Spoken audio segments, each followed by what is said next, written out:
আসসালামু আলাইকুম ওৰহমতুল্লাহি ওবৰকাতুহ। আশা কৰোঁ সকলো ভালে আছে। আজি আমি লৈ আহিছোঁ তাহাজুদ নামাজৰ বিষয়ে। তাহাজুদ নামাজ হৈছে আমি এনেকুৱা এটা নামাজ হিচাপে ক'ব পাৰোঁ যি আপোনাৰ কিয়ামতৰ দিনাখনৰ কাৰণে এটা ইনভেষ্টমেণ্ট। মানে আমি যেনেকৈ ইঞ্চুৰেঞ্চত আমাৰ ইনভেষ্ট কৰোঁ, আমি কিবা এটা শেষ পৰ্যায়ত লাভ কৰিম, সেইকাৰণে তাহাজুদ নামাজটোক আপুনি এটা ইনভেষ্টমেণ্ট হিচাপে ল'ব পাৰে, যি নেকি আপোনাক জিন্দগী আপোনাক চেহেৰা নুৰানি কৰাৰ লগতে আপোনাৰ কিয়ামতৰ জখৰ জুইৰ পৰাও আপোনাক মুক্ত কৰিব। সেইকাৰণে তাহাজুদ নামাজ আমি পঢ়াটো অত্যন্ত প্ৰয়োজন। আৰু আল্লাহে বিচাৰি ফুৰে সেই সময়কণত যে এনে কোনো ব্যক্তি আছে নেকি যি মোৰ পৰা বিচাৰি আছে, কিবা বিচাৰিছে আৰু মই দিম। মানে আল্লাহে আমাক দিওঁকে থাকে, য'ত আমি তাহাজুদতে আল্লাহক আমি দুৱা কৰি ল'ব পাৰোঁ। আৰু তাহাজুদ নামাজ কেতিয়া আমি পঢ়িম? তাহাজুদ নামাজ একচুৱেলি আমি ইছাৰ পাছতে পঢ়িব পাৰোঁ। ইছাৰ পাছত যেতিয়া আপুনি টোপনি যাব, অকণমান কিন্তু টোপনি যোৱাটো প্ৰয়োজন বুলি কয়। টোপনি যোৱাৰ পাছত আপুনি যেতিয়াই সাৰ পাব তেতিয়াই আপুনি নামাজ পঢ়িব পাৰে।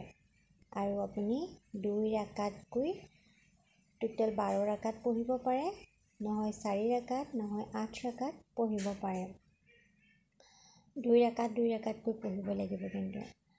আৰু তাহাজুদৰ একচুৱেলি সময় বুলি ক'লে যেতিয়া আমাৰ মগৰিব আৰম্ভ হয় আৰু শেষ যেতিয়া ফজৰলৈকে যিখিনি আমাৰ সময় থাকে, সেই সময়খিনিক যদি আমি 3টা ভাগত ভাগ কৰোঁ, তেনেহ'লে লাষ্টৰ যিকণ সময় পৰিব, লাষ্টৰ যেই ঘণ্টা সময় হ'ব, সেই ঘণ্টা সময় তাহাজুদৰ কাৰণে অতি উত্তম। কিন্তু কোনোবা নোৱাৰিছে, আমি ইছাৰ পাছত পঢ়িলেও তাৰ সময় ইছাৰ পিছৰ পৰাই ষ্টাৰ্ট হৈ যায়। আৰু তাহাজুদ সেইকাৰণে আমাৰ কাৰণে বহুত প্ৰয়োজনীয়। আৰু বিশেষকৈ ৰমজান মাহৰ 21 ৰমজান, 23 ৰমজান, 25 ৰমজান, 27 ৰমজান আৰু 29 ৰমজান, এই ৰমজানৰ কেইটাত আমি তাহাজুদ পঢ়াটো অত্যন্ত প্ৰয়োজন। কিয়নো এই ৰাতিকেইটাত কোনদিনাখন চবেই কদৰ হ'ব কোনেও নাজানে। আৰু আপোনালোকে জানেনে, চবেই কদৰৰ এটা ৰাতি 83 বছৰ 4 মাহৰ সমান। সেইকাৰণে এটা ৰাতি আমি যিমান কষ্ট কৰিম 83 বছৰ আমি স্বভাৱ পাম। আৰু আমি খুব এই ৰমজানকেইটাত এই দুৱাটো পঢ়িব লাগে, আল্লাহুম্মা ইন্নাকা আফৱান তুহিব্বুল আফৱা ফা'ফু আন্নি। এই দুৱাটো খুব পঢ়িব লাগে,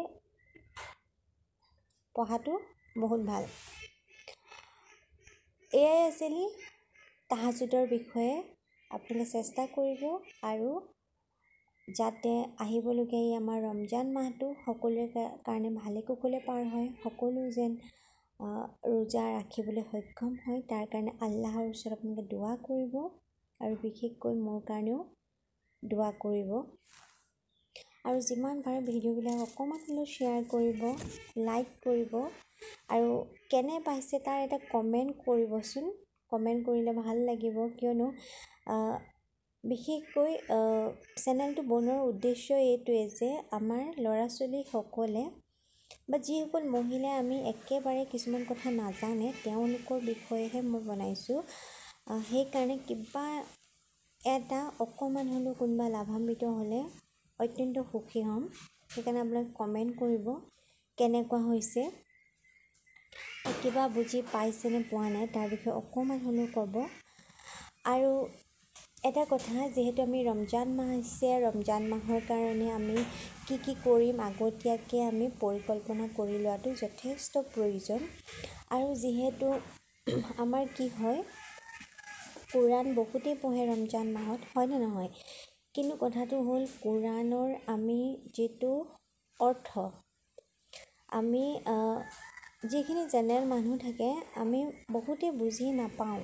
বহুতে পায় বাৰু, সেইটো মই কোৱা নাই, কিন্তু প্ৰায় মানুহে আমাৰ যিহেতু আৰবী লেংগুৱেজটো আমাৰ মাডাৰ লেংগুৱেজ নহয়, সেইকাৰণে আমি বুজি পোৱাত আমাৰ অসুবিধা হয়। সেইকাৰণে যিসকলে নাজানো আমি য'ত ভাঙনি থকা মানে আছামিজ ট্ৰান্সলেট যিবিলাক কোৰাণ থাকে, আমি তাৰ পৰা ভাঙনিটো শিকাটো কিন্তু আমাৰ কাৰণে প্ৰয়োজন। আমি কোৰাণখন পঢ়িছোঁ হয়, তাৰ কিন্তু অৰ্থই যদি বুজি নাপাওঁ, তেনেহ'লে আমি তাত কি আছে কি নাই একোৱে নাজানিম। সেইকাৰণে যিমান পাৰে অসমীয়াত ভাঙনি থকা এখন কোৰাণ শ্বৰীফ মানে আমি ভাঙনিটো জানিবৰ কাৰণে তাত কিনো লিখা আছে তাৰ বিষয়ে জনাটো অত্যন্ত প্ৰয়োজন। আৰু আপোনালোকে যিহেতু ৰমজান মাহ আহি আছে, ৰমজানত যিহেতু বহুতে কোৰাণ পঢ়িব বা এনেও পঢ়ি থাকে বাৰু, মই সেইটো কোৱা নাই, কিন্তু বহুতে পঢ়িব, তেওঁলোকে অন্তত অসমীয়াত কিনো তাৰ অৰ্থ সেই বিষয়ে জানিবলৈ অলপ হ'লেও চেষ্টা কৰিলে, বা আপোনালোকৰ নাই যদিও কিনি আনি হ'লেও বস্তুটো চাবচোন আমাৰ কোৰাণ শ্বৰীফত একচুৱেলি লিখা আছে কিনো, তেতিয়াহে আমি তাৰ সাৰমৰ্মখিনি বুজি পাব। আৰু আগতীয়াকৈ ৰমজানৰ পৰিকল্পনাবিলাক কৰক। আপোনাক কমেণ্ট কৰিবচোন কেনেকুৱা হয়, বিশেষকৈ জানিবলৈ পালে সুখী হ'ম। আৰু কোনোবা যদি 1% যদি উপকৃত হৈছে, তাৰ পৰা মই যথেষ্ট উপকৃত হ'ম। অন্তৰৰ পৰা মই বহুত ভাবিম যে কিয়নো আমাৰ ল'ৰা ছোৱালীৰ মাজত আজিকালি এই শিক্ষাটো একেবাৰে প্ৰয়োজন। সেইকাৰণে আশা কৰোঁ আপোনালোকে ভিডিঅ'বিলাক শ্বেয়াৰ কৰিব আৰু কমেণ্ট কৰিব, আৰু যদি ভাল লাগে লাইক কৰিব। আজিলৈ আহোঁ। আসসালামু আলাইকুম ৱৰাহমাতুল্লাহি ৱবাৰাকাতুহু।